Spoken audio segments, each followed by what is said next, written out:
Vendredi 1er août à partir justement de 9h, le temps attendu plan de redressement national. L'événement se tiendra au Grand Théâtre National de Dakar et marquera un tournant dans la stratégie gouvernementale depuis l'arrivée au pouvoir de la coalition au sommet de l'État. Donc on a que Mignon qui n'a ramené que le président de la République Bassirou Diomaye Diakhar Faye assisté aussi si Bob de ramené que présentation témoignant ainsi de l'importance stratégique accordée à cette feuille de route.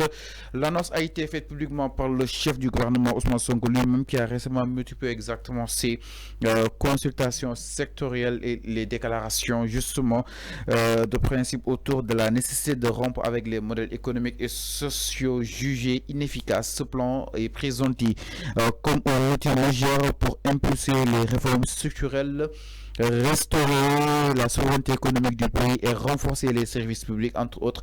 Il a ramené le président Bassirou Diomaye Diakhar Faye dina assister Ousmane Sonko fas yéene ko daal di war a présenter le plan de redressement. Alors naka la ko daal di jàngatee ce choix au Grand Théâtre. Deuxièmement aussi coow li nga xam ne woon nekk si relance ak redressement tey le président Bassirou su ko assister donc mën nañ jàpp di ñoom ñëpp ñu ngi si benn voie bi jëm daal di relancer li nga xam ne que mode l'économie, que ce soit relance que ce soit redressement. Voilà dafay ñëw firndeel lu ñu doon wax fii ci moment yële redressement relance ma ne la de toute façon c'est la même chose ñoom ils riment même vers la même direction sànq wax nga ko. Si on a le président de la République qui parlait de relance, on a le Premier ministre qui parlait de redressement. Aujourd'hui, ils se retrouvent au niveau d'une même salle pour défendre le même projet. Donc, je crois que ça dit tout. Amoul Benen commentaire. Il n'y a même pas de débat sur ça. Relance, redressement, ils sont dans la même convergence. Donc, l'autre mot am. Alors, Sénégalais, je l'ai dit ici à multitude de reprises, ni que Ousmane Sonko biwati redressement donc de l'économie, ils vont passer à l'acte. Les Sénégalais les attendent pour qu'ils passent à l'acte. Il faut relier la parole à l'acte. Je l'ai dit ici. Peut-être que oui, il a parlé pour camoufler, oui, ils ont dit redressement, il a dit il n'y a que des manquements. Ils veulent donc camoufler ces manquements. J'ai dit, attends, j'attends à ce que Ousmane Sonko me passe à l'acte. Je l'ai dit ici. Aujourd'hui, l'acte, je crois qu'il a annoncé, ça sera pour le vendredi 1er août. Donc, au Grand Théâtre. Lui-même, il aime tellement le Grand Théâtre, le Premier ministre Ousmane Sonko. Donc, il a appelé à qui de droit, à tous les Sénégalais qui veulent regarder ou bien qui veulent soutenir ce plan de redressement, d'aller au Grand Théâtre. Donc, fait que l'enfant, faut faire affaire. Donc, peut-être que la RTS sera là-bas pour que les Sénégalais hol donc ci ce redressement là pour maintenir suite à la péril économique pour maintenir fait qu'ils l'ont hérité de Macky Sall avec une dette qui fait plus de 119% donc 10 PIB sénégalais. Donc c'est énorme, c'est quelque chose d'énorme. Dette bo xamantene dañu né Macky Sall moko fi bayon, même si le camp de Macky Sall a essayé de justifier cela avec par le biais de Pape Malick Ndour, il a détaillé, il a dit des choses. Ouais, c'est pas leur dette, c'est pas ça, patati patata. Donc lu ñu mëna japp moy que la dette est déjà là. Je crois que loolu mo am solo. Dette bi ce qui est fait est déjà fait. Il faut accepter ni que état continuité là. Macky Sall bu fekkee moom ak régime am jox bàyyi nañu fii dette bu mel noonu bor bu mel noonu maintenant comme dans le principe de la continuité de l'état ñii il faut que ñu trouver des solutions waruñu mën a yem ci ay woy dette baa ngi fii léegi lu ñuy def. C'est là où je suis d'accord avec eux, c'est là où je suis d'accord avec Ousmane Sonko. Je suis d'accord avec Bassirou Diomaye Faye quand il parle de relance. Je suis d'accord avec Ousmane Sonko quand il parle de redressement. Donc, on doit trouver des solutions au plus rapidement possible. L'opposition aussi, Warner, dans un post sur X, en légende la note qui a été publiée par le PM Ousmane Sonko, après avoir mis le feu à l'économie avec un agenda de sabotage systématique, chef faux, État État en ruine, incertitude, Sonko va jouer aux pompiers. Telle est la réaction du politologue Yorodia dans un post sur X exactement. Oui, mais ça dépend de ce qu'il dit aux pompiers. Nous avons allumé le feu. Parce qu'on est dans le Sénégal. Les gens, ils allument le feu. Après, on dit à Ousmane Sonko, viens jouer le pompier. Regarde ce qui se passe au niveau de la grève du Sud-10. Les gens, ils réclament Ousmane Sonko comme le sapeur. On dit Ousmane Sonko, viens éteindre le feu. Mais, banner, bu Sénégalais di dundu banner, dañuy faté Ousmane Sonko ñu né Diomaye moy président bi. Effectivement, Bassirou Diomaye moy président bi. Mais bu féké ñu ngi dundu lu nakari, dañuy né Ousmane Sonko viens kay nga andi ñu solution. C'est là où j'ai dit l'opposition doit jouer un rôle d'opposition qui donne des solutions. Chaque jour ma wax ko. Opposition war na mëna joxé ay solutions. C'est vrai que quand on dit qu'il y a un problème. Comprenons son angle d'analyse. Ousmane Sonko mënul yak économie bi lu ne chiffres yi Macky dogo falsifié du ko dugal ci yenn ci ay mir ba paré té mu bëgg ñëw woté grand théâtre japp né dafa bëgg corriger erreur yoy mu defoon concrètement. Mais c'est ce que j'ai dit. Japp ni Sonko devait jouer aux pompiers. Mais Ousmane Sonko bu né Macky Sall mo yak réew mi momo créé bor bobu ba paré dem. Mais Ousmane Sonko du yam ci critiquer lolu ba paré. Yam ci critiquer, il faut que nous trouvions des solutions. C'est là où je dis dans le principe de la continuité de l'État. Muno yam ci ay critique kessé dina Macky Sall yak na li Macky Sall yak na lé Macky Sall yak na lé. Maintenant qu'est-ce que toi tu proposes comme solution? Je crois que c'est ce que Ousmane Sonko est en train de faire. Après avoir dénoncé li Macky Sall baye fi ci réew mi comme bor, maintenant il est temps de trouver des solutions.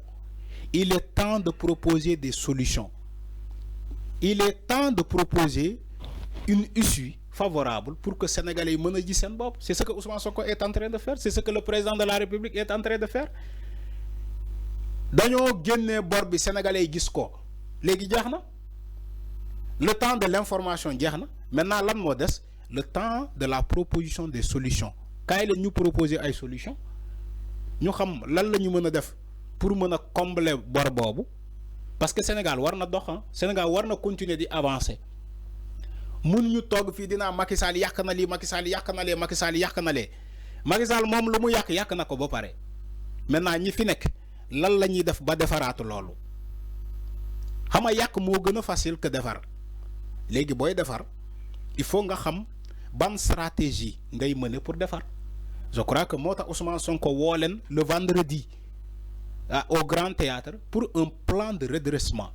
Il faut redresser l'économie. Il faut redresser l'économie. On ne peut pas continuer de dire oui, bor, bakagne. Et on n'avance pas. Il faut redresser. Je crois qu'il a raison, Ousmane Sonko. Maintenant, s'il y a un opposant qui dit que oui, Ousmane Sonko a décrié la dette de Macky Sall, c'est effectivement ça. C'est dans le souci de la transparence qu'ils ont décrié la dette que Macky Sall a laissée ici pour que les bailleurs, les partenaires financiers de ce pays, pour nous dire qu'il y a une dette qui est là. Nous avons décidé de ne pas chiffres. Ils agissent sur la transparence. Parce que il faut alerter l'opinion nationale et l'opinion internationale. Au Sénégal, il y a une dette qui est là. Donc, cette dette-là a été laissée par notre prédécesseur, Macky Sall. Les investisseurs disent